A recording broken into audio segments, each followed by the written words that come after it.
আসসালামু আলাইকুম রহমতুল্লাহি ওয়া আশা করি আল্লাহর রহমতে আপনারা সকলেই ভালো আছেন। আপনারা দেখছেন ইসলামিক গল্প। মায়েশা বলল, কি ব্যাপার, আবার কেন আয়েশা ফোন করেছে? আবার কি বলবে কে জানে। ফোনটা রিসিভ করব নাকি করব না। মায়েশা আবার আমার কল করা দেখে চিন্তায় পড়ে গেছে। রিসিভ করবে কি না ভাবতে ভাবতে কলটা কেটে গেল। আবার কল দিলাম, এবারও রিসিভ করলো না। আমি বললাম, দূর বাবা, ভাল লাগে না, ফোন রিসিভ করছে না কেন। দেখি কতক্ষণ রিসিভ না করে থাকতে পারে। 4-5 বার কল করার পর এবার রিসিভ করলো। মায়েশা এখনো কান্না করছে। আমি বললাম, আমার আর বেঁচে থাকতে ইচ্ছে করছে না। যদি আত্মহত্যা মহাপাপ না হতো তাহলে আজ পৃথিবীকে বিদায় জানাতাম। কি এসব কথা এখন ভাবছিস, তাই না? মায়েশা আমার কথাগুলো শুনে ভেবাচাকা খেয়ে গেল। মায়েশা ভেবেছিল আমি হয়তো আবার ওকে বকা দেওয়ার জন্য কল করেছি। মায়েশা ভেবে পাচ্ছে না কি বলবে, কথা না বলে চুপ করে আছে। আমি বললাম, মায়েশা প্লিজ কান্না বন্ধ কর। তোর কান্না আমি সহ্য করতে পারি না। তোর কান্না দেখলে আমার অনেক কষ্ট হয়। প্লিজ কান্না বন্ধ কর। আর হ্যাঁ, একটু আগে যেসব বাজে ব্যবহার করেছি তার জন্য সরি, দয়া করে মাফ করে দিস। ওসব কথা শুনে তোর যতটা কষ্ট হয়েছে তার চেয়ে 1000 গুণ বেশি কষ্ট আমি পাইছি ওসব কথা বলতে গিয়ে। সত্যটা জানার জন্য ওভাবে বলা ছাড়া আর কোনো উপায় ছিল না, তাই ওভাবে বলছি।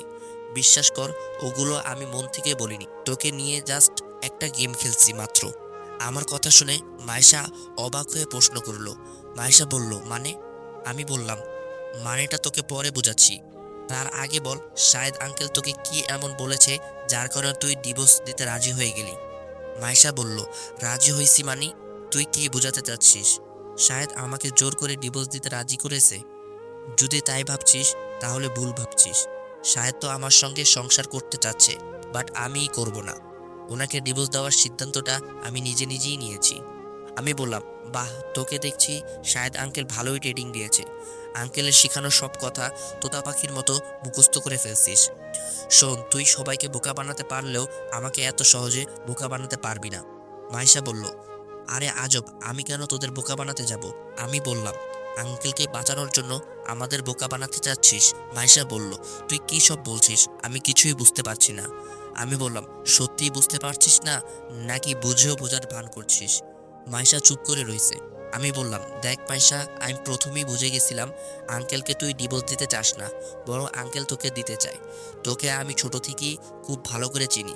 আমি জানতাম তুই সহজে আসল ঘটনাটা আমাকে বলবি না, তাই তো একটু আগে তোর সাথে ওরকম বাজে ভিপ করে তোকে বাজিয়ে দেখলাম। তোকে নাকি পরিস্থিতি পাল্টে দিছে, পরিস্থিতি নাকি তোকে প্রতিবাদী করে তুলছে। তা কেমন প্রতিবাদী হইছিস? তোর সঙ্গে বাজে ব্যবহার করলাম, তোর দোষ না থাকা সত্ত্বেও সরি বলতে বললাম। তুই সব দোষ মেনে নিয়ে চুপচাপ সরি বললি। এরপরও কি বিশ্বাস করতে হবে তুই আগের মাইশা না, তুই চেঞ্জ হয়ে গেছিস? মাইশা চুপ করে রয়েছে, কিছুই বলছে না। আমি বললাম, দেখ, তুই আমার কাছে ধরা পড়ে গেছিস। চুপ করে না থেকে আসল ঘটনাটা খুলে বল। 1 মাস আগেই তো বললি আঙ্কেল ভালো হয়ে গেছে, তোর সাথে ভালো ব্যবহার করে। তাহলে এই 1 মাসে কি এমন ঘটেছে যার জন্য আঙ্কেল তোকে ডিভোর্স দিতে চায়? মায়েশা বলল, ধরো যখন পড়েই গেছি তখন আর কিছুই লুকাবো না, সব কিছু খুলে বলবো, তবে ফোনে নয়। এত কথা ফোনে বলা যাবে না। তুই এক কাজ কর, আমার এখানে চলে আয়। আমি বললাম, ওকে, আমি কালকেই আসছি। আচ্ছা, তোর শ্বশুর শাশুড়ি কি এখনো আসেনি? ওনাদের তো 1 মাস পর আসার কথা ছিল। মাইশা বলল, না, ওনারা এখনো আসেনি, আরও 1 মাস পরে আসবে। আমি বললাম, ও আচ্ছা, তার ডিভোর্সের ব্যাপারে ওনাদের বলছিস? মাইশা বলল, না বলিনি, দেশে আসলে সব বলবো। ওনারা জানেন আমরা খুব ভালোভাবে সংসার করছি। আমি বললাম, ডিভোর্সটা কি কোনোভাবে আটকানো সম্ভব নয়? মাইশা বলল, না রে, কোনোভাবেই সম্ভব না। আমি অনেক চেষ্টা করছি, বাট শেষে দেখলাম ডিভোর্স দেওয়া ছাড়া আর কোনো উপায় নেই। আর তাই তো ডিভোর্স দিতে রাজি হয়েছি। আমি বললাম, কাল গিয়ে আঙ্কেলকে আমি বুঝাবো, একটা শেষ চেষ্টা করে দেখি আটকাতে পারি কিনা। মাইশা বলল, যতই চেষ্টা কর কোনো লাভ হবে না। তুই তোর বান্ধবীর কাছে ফোন করে ডিভোর্সের ব্যবস্থা করতে বল। এখন রাখছি, আসসালামু আলাইকুম। আমি বললাম, ওয়ালাইকুম আসসালাম। মাইশের সঙ্গে কথা বলা শেষ করে আবার বান্ধবী মিমকে ফোন করলাম। মিম বলল, আসসালামু আলাইকুম, কেমন আছিস? আমি বললাম, ওয়ালাইকুম আসসালাম, আল্লাহর রহমতে ভালোই আছি, তুই কেমন আছিস? মিম বলল, আলহামদুলিল্লাহ ভালো আছি। তার সূর্য আজ কোন দিকে উঠেছে? আমি বললাম, কেন? মিম বলল, তুই তো কখনো ফোন করিস না, আজ হঠাৎ ফোন করলি তাই বললাম। আমি বললাম, আমার প্রয়োজন ছাড়া ফোনে কথা বলতে ভালো লাগে না। আর তাছাড়া তোর সাথে প্রতিদিন তো ফেসবুকে কথা হয়, তাহলে ফোনে আবার কি কথা বলবো? তুই কি আমার জামাই লাগোস যে প্রতিদিন কল করে প্রেম আলাপ করব? মিম হাসতে লাগলো আর বলল, আচ্ছা বাবা, সরি, রাগ করিস না। আমি বললাম, রাগ করিনি। মিম বলল, আচ্ছা এবার বল, কি প্রয়োজনে কল করেছিস? আমি বললাম, ডিভোর্সের ব্যাপারে একটু কথা বলবো। মিম বলল, ডিভোর্সের ব্যাপারে কথা বলবি মানে? কার ডিভোর্সের ব্যাপারে কথা বলবি? আমি বললাম, মাইশা আন্টির। মিম বলল, হোয়াট, এসব কি বলছিস? তুই না 1 মাস আগে বললি ওনাদের সব সমস্যা কেটে গেছে। আমি বললাম, কেটে গেছিল, বাট আবার কি যেন হয়েছে, কিছুই বুঝতে পারছি না। এই 1 মাসে কি এমন হলো যার কারণে সব এলোমেলো হয়ে গেছে? আচ্ছা তুই আমায় কিছু বুদ্ধি দে, যাতে ডিভোর্সটা আটকাতে পারি। মিম বলল, দোস্ত, পুরো ঘটনা না শুনলে কিভাবে তোকে বুদ্ধি দেব বল? আমি বললাম, ওকে, কাল আমি ঢাকায় আসছি, সব কিছু জানার পর তোকে বলবো নে। মিম বলল, ওকে। আমি বললাম, আচ্ছা রাখি তাহলে, আসসালামু আলাইকুম। মিম বলল, ওয়ালাইকুম আসসালাম। পরের দিন, বাস এখনো আসেনি। আচ্ছা, বাস এখনো আসেনি, সেই ফাঁকে আমার আর মাইশার ব্যাপারে আপনাদের কিছু বলি। মাইশা আমার আম্মুর কাজিন, আমার চেয়ে 2 বছরের বড়। তবে আমি ওকে বড় বলেও মানি না, আন্টি বলেও মানি না। আমরা খুব ভালো বন্ধু। আমরা দুজন সব কথা একে অপরের কাছে শেয়ার করি। এই প্রথম সে আমার কাছে কথা লুকিয়ে রাখতে চেয়েছিল, তবে ধরা পড়ে গেল। জানি না কী কারণে ও লুকাতে চাইছে। যাই হোক, বাস চলে এসেছে। তারপরে আমি বাসে উঠলাম। মাইশা বলল, আয়শা তো আজ আসবে বলেছিল, বাসে উঠেছে কিনা একটা কল করে দেখি। আমি বললাম, আসসালামু আলাইকুম। মাইশা বলল, ওয়ালাইকুম আসসালাম। কিরে, কি খবর, বাসে উঠেছিস? আমি বললাম, না, গরুর গাড়িতে উঠেছি। মাইশা হাসতে লাগলো আর বলল, এই যুগে গরুর গাড়ি কই পাইলি? আমি বললাম, বাস গরুর গাড়ি হয়ে যায় যখন জ্যামে আটকা পড়ে যায়। অবশ্য বাসকে গরুর গাড়ির সাথে তুলনা করলে ভুল হবে। বাসের চেয়ে গরুর গাড়ি বেটার। সে কখন বাসে উঠেছি, বাসে না উঠে গরুর গাড়িতে উঠলে এতক্ষণে তোর বাসা পৌঁছে যেতাম। মাইশা হাসতে লাগলো। আমি বললাম, আমি জ্যামে পড়ে গরমে আধা সিদ্ধ হয়ে মরতেছি, আর তুই হাসছিস? মাইশা বলল, তোর কথা শুনলে হাজার কষ্টের মাঝেও হাসতে হাসতে পেট ব্যথা হয়ে যায়। আমি বললাম, আমার কথার জন্য না, আসলে তুই একটা হাসিখোর, তাই এত হাসিস। মাইশা হাসতে লাগলো আর বলল, আচ্ছা ঠিক আছে, তোর কথাই মেনে নিলাম, আমি হাসিখোর। তা তোর সঙ্গে কে আছে, কার সঙ্গে আসছিস? আমি বললাম, বড় ভাইয়ার সঙ্গে আছে। আচ্ছা এখন রাখি, আমার ফোনে চার্জ নেই। মাইশা বলল, আচ্ছা সাবধানে আসিস, আসসালামু আলাইকুম। আমি বললাম, ওয়ালাইকুম আসসালাম। আন্টির বাসায় এসে কলিং বেল বাজানোর সঙ্গে সঙ্গে আন্টি এসে দরজা খুলে দিল। আমি বললাম, আসসালামু আলাইকুম। মাইশা বলল, ওয়ালাইকুম আসসালাম। আসতে কোনো সমস্যা হয়নি তো? আমি বললাম, না। মাইশা বলল, তুই একা কেন? তুই যে বললি বড় মামার সঙ্গে আছে, মামা কই? আমি বললাম, ভাইয়া তো আমাকে বাসার সামনে নামিয়ে দিয়ে অফিসে চলে গেল। মাইশা বলল, একটু দেখা করে গেলে কি হতো? আমি বললাম, আচ্ছা সেটা না হয় ভাইয়াকেই জিজ্ঞেস করিস। মাইশা বলল, তা আপু, দুলাভাই এবং বাসার সবাই কেমন আছে? আমি বললাম, তুই কি আমাকে বাসায় ঢুকতে দিবি না নাকি? দরজার সামনে দাঁড় করিয়ে উকিলের মতো প্রশ্ন করেই যাবি? এমনিতেই গরমে আমার অবস্থা শেষ, আর বাসায় না নিয়ে তখন থেকে প্রশ্ন করেই যাচ্ছিস। মাইশা বলল, ও সরি, আয় ভিতরে। আমি বললাম, মাইশা বলল, তুই রুমে গিয়ে ফ্রেশ হ, আমি চা নিয়ে আসছি। আমি বললাম, আমি চা খাই? মাইশা বলল, ওহ, ভুলেই গিয়েছিলাম, তুই তো আবার চা পছন্দ করিস না। আচ্ছা ফ্রেশ হয়ে আয়, আমি তোর জন্য আমের জুস নিয়ে আসছি। আমি ওয়াশরুম থেকে ফ্রেশ হয়ে এসে দেখি মাইশা জুস নিয়ে বসে আছে। মাইশা বলল, এই নে। আমি বললাম, থ্যাংক ইউ। মাইশা বলল, এবার বল, বাসার সবাই কেমন আছে? আমি বললাম, আলহামদুলিল্লাহ, সবাই ভালো আছে। আঙ্কেল কোথায়, অফিসে নাকি? মাইশা বলল, হ্যাঁ। আমি বললাম, কখন ফিরবে? মাইশা বলল, ওনার আসার ঠিক নাই, কোনোদিন রাত 10টায়, কোনোদিন রাত 11টায়। আমি বললাম, এই বাসায় তুই একা থাকিস আর আঙ্কেল এত রাত করে ফিরে? মাইশা বলল, মারিয়ার সঙ্গে ঘুরে বেড়ায়, তাই লেট করে আসে। আমি বললাম, এই মারিয়াটা আবার কে রে? মাইশা বলল, মারিয়াই তো হচ্ছে নাটের গরু, ওর জন্যই আজ এই অবস্থা। আমি বললাম, কিছুই মাথায় ঢুকছে না, পুরো কাহিনী খুলে বল। মাইশা বলল, বলছি, কিন্তু তার আগে চল জোহরের নামাজটা পড়ে নেই। আমি বললাম, চল।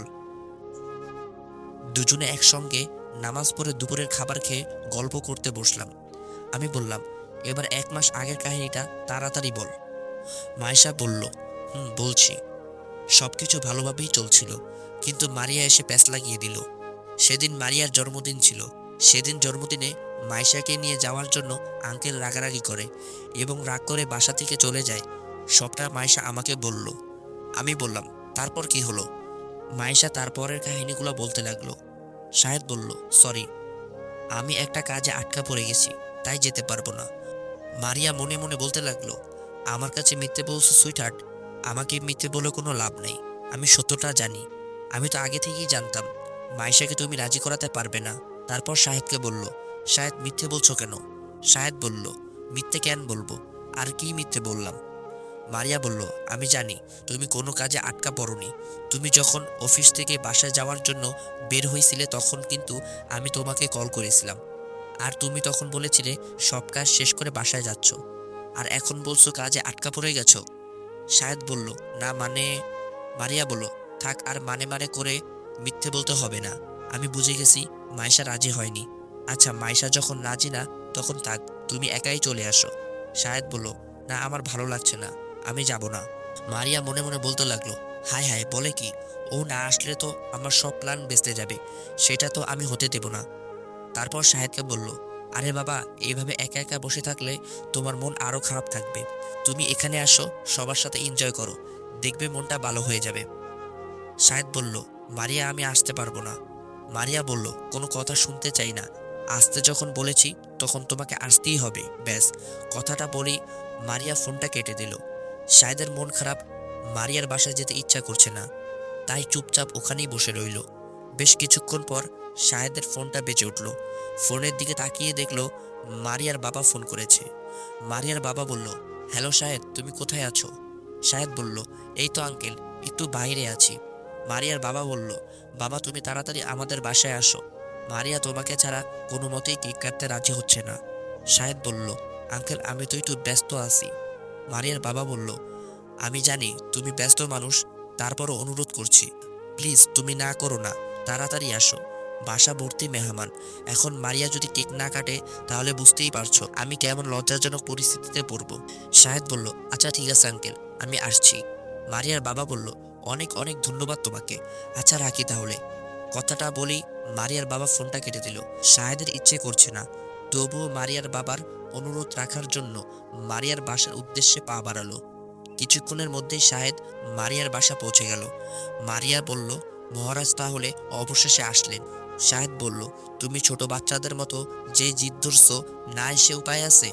মারিয়া হাসতে লাগলো আর বলল, জিদ না ধরলে যে হচ্ছে না, এখানে আমি মজা করব আর আমার সবচেয়ে প্রিয় বন্ধুটি না এসে মন খারাপ করে বসে থাকবে, তা তো হতে দিতে পারি না। মারিয়ার বাবা বলল, এই তো শাহেদ চলে এসেছে, তোমাকে অসংখ্য ধন্যবাদ বাবা। মারিয়া, চল এবার তাড়াতাড়ি কেকটা কাট, সবাই ওয়েট করছে। মারিয়া বলল, চলো। মারিয়া তার বন্ধু রনিকে চোখের ইশারায় কি যেন বলল। মারিয়ার ইশারা বুঝতে পেরে রনি মুস্কি একটা হাসি দিল। তারপর সে শাহেদের কাছে আসলো। রনি বলল, কিরে শাহেদ, তোর বউ আসেনি? শাহেদ বলল, আসলে তো দেখতেই পারতি, যেহেতু দেখতে পারছিস না তাহলে বোঝাই যাচ্ছে আসেনি। মারিয়া আর রনি খুব ভালো করেই বুঝতে পারলো শাহেদ ভীষণ রেগে আছে। মারিয়া ইশারা করে রনিকে একটু সাইডে নিয়ে গেল। তারপর বলল, শাহেদের এই রাগটাকে কাজে লাগাতে হবে। শাহেদকে এমন এমন কথা বলতে হবে যাতে মাইশার প্রতি শাহেদের মন বিষিয়ে যায়। পারবি না? রনি বলল, পারবো না মানে? খুব ভালোভাবেই পারবো। মারিয়া বলল, গুড। রনি আবার শাহেদের কাছে আসলো। রনি বলল, আরে ভাই, রেগে যাচ্ছিস কেন? ভাবি অন্য কোনো সাইডেও থাকতে পারে, তাই জিজ্ঞেস করলাম। তা ভাবিকে নিয়ে আসতে চেয়ে নিয়ে আসলি না কেন? শাহেদ কি একটা বলতে যাচ্ছিল, ঠিক তখনই ওদের আরো কয়েকটা ফ্রেন্ড আসলো ওখানে। ঈশান বলল, কিরে শাহেদ, ভাবি কোথায়? রনি বলল, শাহেদের বউ আসেনি। রনির কথা শুনে বাকি সব বন্ধুরা একসঙ্গে বলে উঠল, কেন আসেনি? রনি বলল, সেটা জানি না। ঈশান বলল, কিরে শাহেদ, তোর বউ আসলো না কেন? শাহেদ আগেই বুঝেছিল এখানে মাইশাকে ছাড়া আসলে এমন হাজারো প্রশ্নের সম্মুখীন হতে হবে, এজন্যই শাহেদ আসতে চাচ্ছিল না, কিন্তু মারিয়ার বাবার জন্য আসতেই হলো। শাহেদের এখন মাইশার উপর প্রচণ্ড রকমের মেজাজ খারাপ হচ্ছে। মাইশাকে এখন সামনে পেলে 2-4 থাপ্পড় মেরে দিত হয়তো। রিয়া বলল, কিরে শাহেদ, চুপ করে আছিস কেন? উত্তর দে। শাহেদ বলল, কিসের উত্তর? রাজু বলল, কিসের উত্তর মানে? আমরা তখন থেকে বলে যাচ্ছি তোর বউ আসেনি কেন, শুনতে পারছিস না? শাহেদ বলল, এমনিতেই নিয়ে আসেনি। সুমি বলল, এমনি আসেনি, এটা কোনো কথা হলো? রাজু বলল, হ্যাঁ সেটাই তো, তুই নিয়ে আসবে বলছিলি, আর এখন বলছিস এমনিতেই নিয়ে আসেনি, এটা কেমন কথা? শাহেদ বলল, আনতে ইচ্ছে করছিল তাই নিয়ে আসতে চাইছিলাম, পরে ইচ্ছা করেনি তাই আনিনি, ব্যাস। এখানে এত প্রশ্নের কি আছে? ঈশান বলল, ইচ্ছা করে আবার ইচ্ছা চেঞ্জ হলো কেন? শাহেদ বলল, আমার বউকে দেখার এত শখ কেন রে তোদের? নিজেদের বউ দেখে শখ মিটছে না? ঈশান বলল, আজব তো, এগুলো কি ধরনের ভাষা বলছিস তুই? একটা সিম্পল বিষয়কে এত পেঁচাচ্ছিস কেন? আমাদের সবার স্ত্রী আসছে, তোর স্ত্রী আসেনি, এজন্যই প্রশ্নটা করছি। সোজাভাবে উত্তর দিলেই তো পারিস, এখানে এত পেঁচানোর কি আছে? শাহেদ বলল, তোদের মাঝে নিয়ে আসা ঠিক মনে হয়নি তাই আনিনি। রনি বলল, কেন রে, আমাদের মাঝে তোর বউকে নিয়ে আসলে তোর বউয়ের মান সম্মান কমে যেত নাকি? বিয়ে তো করছিস একটা গেয়ভূতকে, তাকে নিয়ে এত অহংকার? রিয়া বলল, এমন ভাব করিস মনে হচ্ছে রূপসী রাজকন্যা বিয়ে করেছিস। সমী বলল, একদম ঠিক বলেছিস রিয়া, মনে হচ্ছে ওর বউয়ের মতো সুন্দরী রূপসী ধনী আর একটাও নেই। ওদের কথা যত শুনছে মাইশার প্রতি শাহেদের তত রাগ বেড়ে যাচ্ছে। মারিয়া এতক্ষণ দূর থেকে ওদের কথাগুলো শুনছিল আর মিটমিট করে শয়তানি হাসি হাসছিল। এবার সে ওদের কাছে গেল। মারিয়া বলল, কিরে, আজ আমার জন্মদিন, তোরা এনজয় করবি, আনন্দ করবি, তা না করে সবাই মুখটা এমন কালো করে রেখেছিস কেন? রনি বলল, মুখ কালো করে বসে আছি কেন, তার কারণটা শাহেদকে জিজ্ঞেস কর। গেও ভূত বিয়ে করেছে আর ভাব দেখাচ্ছে। শাহেদ বলল, হ্যাঁ ভাব দেখাচ্ছি, তোর ইচ্ছা হলে তুইও গেও ভূত বিয়ে করে ভাব দেখা। মারিয়া বলল, আরে বাবা কি হয়েছে, বলবি তো তোরা নাকি? ঈশান বলল, মাইশা কেন আসেনি জানতে চেয়েছিলাম, এই সামান্য প্রশ্নের জন্য শায়দ আমাদের সাথে এমন বাজে ব্যবহার করলো। মারিয়া বলল, ও নো, মাইশার জন্য শাহেদের মন মেজাজ এমনিতেই খুব খারাপ আছে, তারপর আবার মাইশার কথাই জিজ্ঞেস করছিস? ঈশান বলল, কেন, মাইশার জন্য শাহেদের মন মেজাজ খারাপ কেন? মারিয়া বলল, আসলে মাইশা অনুষ্ঠানে নিজেই আসেনি। শাহেদ বলল, মারিয়া এসব কথা বাদ দাও তো। মারিয়া বলল, না বাদ দেব না, আর কেনই বা বাদ দেব?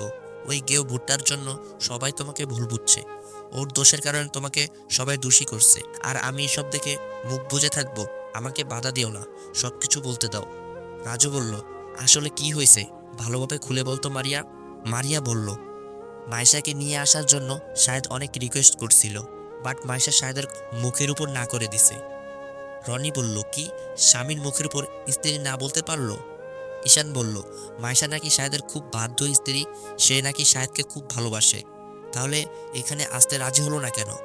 মারিয়া বলল, এসব নাকি ইসলামের মতে ঠিক না, এগুলো নাকি হারাম, তাই রাজি হয়নি। সুমি বলল, ইসলামে তো স্বামীর আদেশ মানার কথাও বলা আছে, তাহলে সেটা কেন পালন করলো না? রিয়া বলল, রাবেয়া বস্তির মতো ভাব দেখায় আর স্বামীর হুকুম মানে না, যত সব মানুষ দেখানো দরবেশি।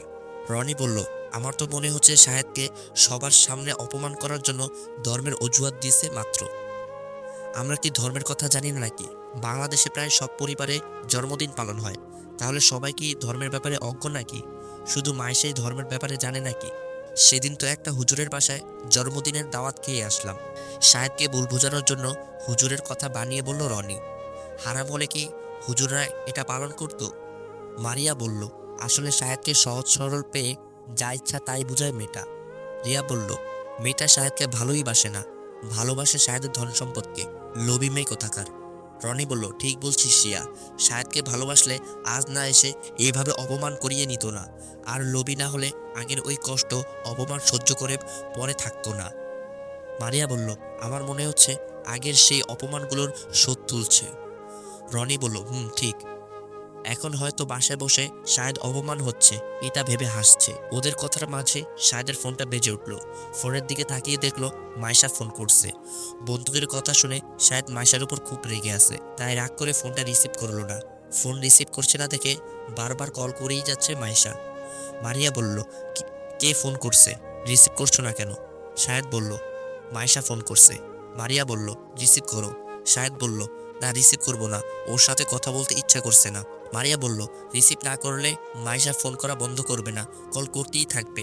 তুমি বরং রিসিভ করে মাইশাকে বলে দাও তোমাকে যেন বিরক্ত না করে। মারিয়ার কথা শুনে শাহেদ ফোনটা রিসিভ করলো। মাইশা বলল, আসসালামু আলাইকুম। শাহেদ বলল, কি ব্যাপার, এত কল দিচ্ছ কেন? মাইশা বলল, সালামের উত্তরটা দেন, উত্তর দেওয়া ওয়াজিব, ভুলে গেলেন নাকি? শাহেদ বলল, তোমার কাছে এসব আজাইরা কথা শোনার টাইম নেই আমার। কেন বারবার কল করে আমাকে ডিস্টার্ব করছো সেটা বলো। মাইশা বলল, এসব আজাইরা কথা মনে হচ্ছে আপনার কাছে? শাহেদ বলল, হ্যাঁ, আজাইরা কথা মনে হচ্ছে। আর শোনো, তুমি অন্য কারোর কাছে রাবেয়া বসরি সেজো, আমার কাছে সাজতে আসবে না। তুমি আসলে কি সেটা আমার খুব ভালো করেই জানা হয়ে গেছে। মাইশা বলল, আমি কি কি জেনেছেন আমার ব্যাপারে? শাহেদ বলল, তুমি একটা লোভী মেয়ে, আর শুধু তুমি না, তোমার পরিবারের সবাই লোভী। মাইশা বলল, কি বলছেন এসব? শাহেদ বলল, হ্যাঁ ঠিক বলছি, তোমার বাবা আমার লোভী। আমার বাবার ধন সম্পদ দেখে আমার সাথে তোমার বিয়ে দিছে। মাইশা বলল, দেখুন, যা বলার আমাকে বলুন, কিন্তু দয়া করে আমার বাবা মাকে কিছু বলবেন না। শাহেদ বলল, 100 বার বলবো, 1000 বার বলবো, কি করবে শুনি? তোমার বাবা মা লোভী না হলে একমাত্র মেয়েকে এত দূরে বিয়ে দিত না। যে দেখছে ছেলের বাবার অনেক ধন সম্পদের মালিক, অমনি লাফাতে লাফাতে বিয়ে দিতে রাজি হয়ে গেছে। মাইশা বলল, প্লিজ চুপ করুন। কান্না করতে করতে কথাটা বলল। শাহেদ বলল, কেন চুপ করব, সত্য কথা বলছি, তাই গা জ্বলছে বুঝি? মাইশা কাঁদতে লাগলো। শাহেদ বলল, আর যেন আমাকে ফোন করে ডিস্টার্ব করা না হয়। কথাটা বলি ফোনটা কেটে দিল শাহেদ। মাইশা অঝরে ধারায় কান্না করতে লাগলো। নিজেকে অনেক বড় দোষী মনে হচ্ছে তার। শুধুমাত্র আমার জন্য আজ আমার বাবা মা অপমানিত হলো। আমি আমার বাবা মার অযোগ্য সন্তান। সবকিছু তো ঠিকই ছিল, হঠাৎ করে উনি এমন হয়ে গেল কেন? এসব বলছে আর কান্না করছে। কিছু ভালো লাগছে না তার, তাই উজু করে নামাজে দাঁড়িয়ে গেল। মায়েশার যখনই মন খারাপ থাকে তখনই সে নামাজে দাঁড়িয়ে যায়। এদিকে শাহেদের মা মাইশাকে কল দিল। মাইশা অন্য রুমে নামাজ পড়ছিল, তাই ফোনের রিংটং সে শুনতে পেল না। কয়েকবার ফোন করার পর যখন দেখলো মাইশা রিসিভ করছে না, তখন শাহেদের মা শাহেদকে কল করলো।